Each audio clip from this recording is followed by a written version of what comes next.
கணினிக்கல்லாஹின் நல்லடியார்களே, எல்லாம் வல்லரபுல் ஆலமீன் அல்லாஹ் ஜல்ல ஷானஹு வ தஆலா நம்மையும் நாம் தொழுத இந்த சுபஹுனுடைய தொழுகையையும் நம்மிடத்திலிருந்து பரிபூரணமாக கபூல் செய்வானாக. நாம் தொழுத இந்த சுபு தொழுகையின் வரக்கத்தால் இன்றைய தினம் மீதம் இருக்கக்கூடிய 4 வேளை பரலான தொழுகைகளை இமாம் ஜமாஅத்தோடு உடல் ஆரோக்கியத்தோடு ஆபியத்தோடு மன நிம்மதியோடு நின்று தொழுகக்கூடிய பாக்கியத்தை எல்லாம் நம் அனைவருக்கும் தந்து நல்லவர் புரிவானாக. நல்ல அமல்களாக நம்மிடத்திலிருந்து வெளிப்படக்கூடிய எல்லா செயல்பாடுகளையும் அல்லாஹ் ஜல்ல ஷானஹு வ தஆலா கபூல் செய்து அந்த நல்லமல்களுக்கான கூடிய ஈருலகத்திலேயும் அல்லாஹ் நிரப்பமாக தந்து நல்லருள் புரிவானாக.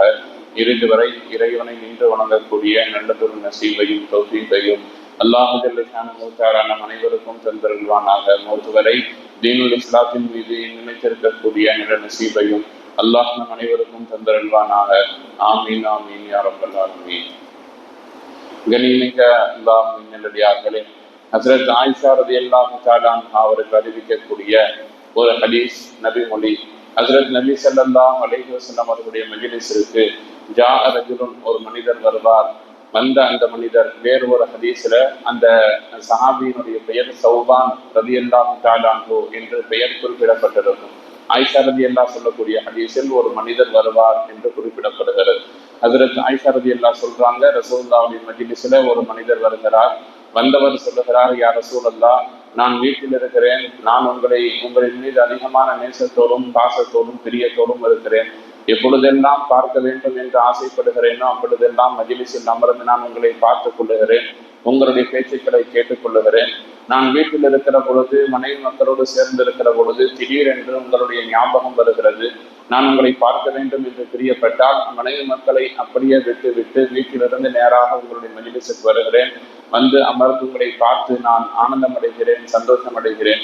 நான் உங்களை இவ்வளவு தூரம் நேசிக்கிறேன். அதே நேரத்தில் எனக்கும் மௌத் இருக்கிறது, உங்களுக்கும் மௌத் இருக்கிறது. மரணத்திற்கு பின்னால் நீங்கள் சொர்க்கத்தில் உயர்வான அந்தஸ்தில் உயர்வான மகாமில் இருப்பீர்கள், நபிமார்களோடு இருப்பீர்கள், சித்தீகீன்களோடு இருப்பீர்கள். ஆனால் நான் மரணித்ததற்கு பின்னால் எனக்கு ஒருவேளை சொர்க்கம் உங்களுடைய துவாவின் பரக்கத்தால் கிடைக்க பெற்றாலும் கூட நான் உங்களை மரணத்திற்கு பின்னால் எப்படி சந்திப்பது, எப்படி நான் உங்களை பார்ப்பது, நேசம் கொள்ளுவது, எப்படி நான் உங்களோடு சேர்ந்திருப்பது, அளவலாகுவது என்றெல்லாம் மரணத்திற்கு பின்னால் நபியோடு சேர்ந்திருப்பது தொடர்பான தன்னுடைய கவலையை அந்த மனிதர் வந்து வெளிப்படுத்துகிறார். நபி ஸல்லல்லாஹு அலைஹி வஸல்லம் இதை கேட்கிறார்கள், அமைதியாக இருக்கிறார்கள். பெரும்பாலும் ரசூலுல்லாஹுடைய காலகட்டத்தினுடைய அந்த யதார்த்த நிகழ்வு எப்படி இருக்கும்னா, ஏதாவது ஒரு சின்ன விஷயமாக இருந்தாலும் அது சம்பந்தப்பட்ட வகி உடனடியாக இருக்கப்படும். ரசூலுல்லாஹ்ட்ட வந்து யாராவது ஏதாவது கேட்டால் ரசூலுல்லாஹ் சற்றே அமைதியாக இருப்பார்கள். இறைவசனம் இறங்கும், அது குர்ஆனுடைய ஆயத் அதற்கு பதிலாக அமையும். நபி ஸல்லல்லாஹு அலைஹி வஸல்லம் இந்த கேள்வி கேட்டவுடன் சற்றே அமைதியாகிறார்கள். அல்லாஹ் ஜல்ல ஷானஹு வ தஆலாவுடைய உத்தரவினால் ஹஸ்ரத் ஜிப்ரீல் அலைஹிஸ்ஸலாம் ஒரு இறைவசனத்தோடு நபி ஸல்லல்லாஹு அலைஹி வஸல்லம் வர்றாங்க. என்ன வசனம்னு கேட்டா, வமன் யுத்தில்லாஹ வ ரசூல, யார் அல்லாஹ்வுக்கும் அல்லாஹ்வுடைய ரசூலுக்கும் வழிபட்டு நடக்கிறார்களோ ஃபஉலாஇக மஅல்லதீன அன்அமல்லாஹு அலைஹிம், அவர்கள் என்னால் அருள் புரியப்பட்ட நபர்களோடு, அதாவது அஸ்ஸித்தீகீன அந்நபியீன வஸ்ஸித்தீகீன வஷ்ஷுஹதாஇ வஸ்ஸாலிஹீன், நபிமார்களோடும் சித்தீகீன்கள் உண்மையாளர்களோடும் வஷ்ஷுஹதாஇ ஷஹீதுகளோடும் வஸ்ஸாலிஹீன் நல்லவர்களோடும் மறுமையில் சொர்க்கத்தில் இருப்பார்கள் என்று சூரா அன்-நிசாவினுடைய 69வது வசனத்தை ஜிப்ரீல் அலைஹிஸ்ஸலாத்து வஸ்ஸலாம் அவர்கள் நபி ஸல்லல்லாஹு அலைஹி வஸல்லம் வந்து ஓதி காட்டுறாங்க. அந்த சஹாபி கேட்ட கேள்வி என்ன, நான் உயிரோடு இருக்கிறேன், நீங்களும் ஹயாத்தாக இருக்கிறீர்கள். நான் உங்களை நேசிக்கிறேன், பார்த்து கொண்டே இருக்க வேண்டும் என்று ஆசைப்படுகிறேன், விரும்பும் பொழுதெல்லாம் பார்த்து கொள்ளுகிறேன். நான் மரணித்து விட்டால் நீங்கள் உயர்ந்த அந்தஸ்தில் இருப்பீர்கள், நான் உங்களை எப்படி பார்ப்பது என்று கேட்டதற்கு அல்லாஹ் பதில் சொல்லுகிறான், நீங்கள் நபி ஸல்லல்லாஹு அலைஹி வஸல்லம் அவர்களுக்கு வழிபட்டு நடங்கள். நீங்கள் ரசூலுல்லாஹ் எப்படி செய்ய வேண்டும், எப்படி பேச வேண்டும், எப்படி பழக வேண்டும், உறவுகளிடத்தில் எப்படி நடந்து கொள்ள வேண்டும், மக்களிடத்தில் எப்படி நடந்து கொள்ள வேண்டும் என்றெல்லாம் வாழ்க்கையில் எல்லா இடத்திலேயும் உங்களுக்கு நபி ஸல்லல்லாஹு அலைஹி வஸல்லம் என்ன வழிமுறையை சொல்லிக் கொடுத்தார்களோ அந்த வழிமுறைக்கு கீழ்ப்படிந்து நீங்கள் நடந்தால் மரணத்திற்கு பின்னால் சொர்க்கத்தில் நபியோடு அல்ல நபிமார்களோடு அல்லாஹ் சொல்றான். நபியீன அப்படின்னா நபிமார்களோடு, மூசா அலி இஸ்லாம் அவர்களோடு, ஈசா அலி இஸ்லாம் அவர்களோடு, இப்ராஹிம் அலி இஸ்லாமோடு, இஸ்மாயில் அலி இஸ்லாம் என்று நாம் அறிந்து வைத்த நபிமார்கள் யாரெல்லாம் இருக்கிறார்களோ எல்லா நபிமார்களோடும் சேர்ந்து நபி ஸல்லல்லாஹு அலைஹி வஸல்லம் அவர்களோடும் நாம் சொர்க்கத்தில் இருக்கலாம். எனவே நீங்கள் கவலைப்பட வேண்டாம், உங்களுடைய ஆசை சொர்க்கத்தில் நிறைவேற்றப்படும் என்று நபி ஸல்லல்லாஹு அலைஹி வஸல்லம் கேட்கப்பட்ட கேள்விக்கு அல்லாஹ் ஜல்ல ஷானுஹு தஆலா பதிலளித்தான். இன்றைக்கும் திருக்குர்ஆனில் அந்த வசனம் உலக மக்களால் ஓதப்பட்டு கொண்டே இருக்கிறது. வமையத்து இல்லாஹ் வர் ரசூல் فأولئك مع الذين أنعم الله عليهم من النبيين والصديقين والشهداء والصالحين وحسن أولئك رفيقا. அந்த ஆயத்தை அப்படியே போவோம்.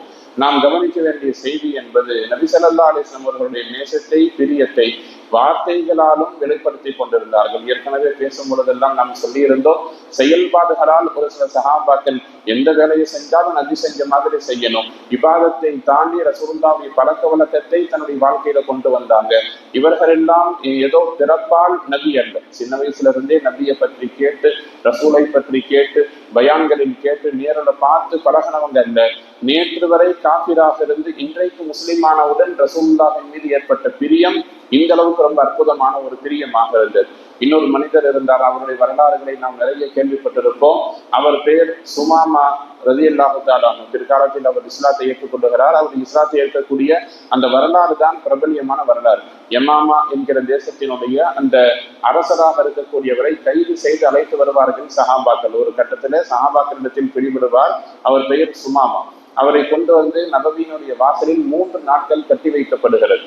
அவருக்கு தேவையான உணவு கொடுக்கப்படுகிறது. அவரை அங்கே கட்டி வைக்கிறார்கள். அவர் சஹாபாக்களுடைய நடவடிக்கையை பார்க்கிறார். ரசூலுல்லாஹ் முதல் நாள் வருவாங்க. நீங்கள் என்னை பற்றி என்ன நினைக்கிறீர்கள் என்று கேட்ட பொழுது, நீங்கள் பழிவாங்க வேண்டும் என்று நினைத்தால் நீங்கள் பழிவாங்குவதற்கு தகுதியான, நீங்கள் கொல்லுவதற்கு தகுதியான நபர் நான். அதுல எந்த மாற்று கருத்தும் இல்லை. வேணும்னா கொலை செய்து விடுங்கள். நீங்கள் என்னை விடுதலை செய்தால் நான் உங்களுக்கு நன்றியுள்ளவனாக இருப்பேன். ரசூலுல்லாஹ் அப்படியே திரும்பி போயிடுவாங்க. முதல் நாள். 2வது நாளும் ரசூலுல்லாஹ் வருவாங்க, கேட்பார்கள், அதே பதில் தான் வரும். ரசூலுல்லாஹ் அமைதியா போவாங்க. 3வது நாளும் வருவார்கள், கேட்பார்கள், சுமாமா என்ன நினைக்கிறாய்? நீங்கள் கொல்லணும்னு நினைச்சா கொல்லலாம். நான் உங்களுக்கு அவ்வளவு தொல்லை கொடுத்திருக்கிறேன், அவ்வளவு இடையூறு தந்திருக்கிறேன். நீங்கள் மன்னிக்கணும்னு நினைச்சு மன்னித்தால் நான் உங்களுக்கு நன்றி உள்ளவனாக இருப்பேன். 3 நாள் சொன்னவுடன் 3வது நாள் அந்த மனிதர் அவிழ்த்து விடப்படுகிறார். எதுவுமே செய்யல. 3 நாள் அவர் என்ன செஞ்சார்? சஹாபாக்களுடைய நடவடிக்கையை பார்த்தார், ரசூலுல்லாஹ்வுடைய நடவடிக்கையை பார்த்தார். எல்லாவற்றையும் பார்த்து அவருக்கு இஸ்லாத்தின் மீதும் ஈமானின் மீதும் நபி ஸல்லல்லாஹு அலைஹி வஸல்லம் மீதும் ஈர்ப்பு ஏற்படுகிறது. 3வது நாள் நபி ஸல்லல்லாஹு அலைஹி வஸல்லம் அவரை திறந்து விடுகிறார். அவர் நேராக வெளியே செல்லுகிறார், குளிக்கிறார், தன்னை சுத்தம் செய்து கொள்ளுகிறார், ரசூலுல்லாஹ்வுடைய கரத்தை பிடித்து இஸ்லாத்தை ஏற்றுக்கொள்ளுகிறார்.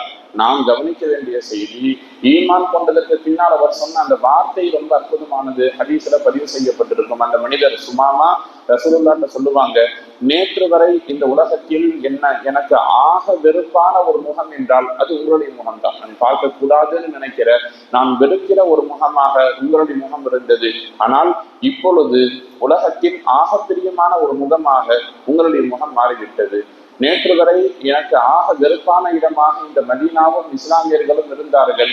வெறுப்பான மக்களாக முஸ்லிம்கள் இருந்தார்கள். இன்றைக்கு நான் இஸ்லாமியர்களை நேசிக்கிறேன், முஸ்லிம்களை நேசிக்கிறேன், மதீனாவை நேசிக்கிறேன், உங்களை உயிருக்கும் மேலாக நேசிக்கிறேன்னு சொல்லி 3 நாட்களில் அவர்களிடத்தில் ஏற்பட்ட அந்த மாற்றம் உள்ளத்தின் அளவில் ஆழமாக வேரூன்றி இருந்தது. இந்த நேசம், அந்த வெளிப்பாடு, அதற்கு சான்றாகத்தான் அல்லாஹ் திருமறையில் இந்த வசனத்தை இறக்கி வைத்திருக்கிறான்.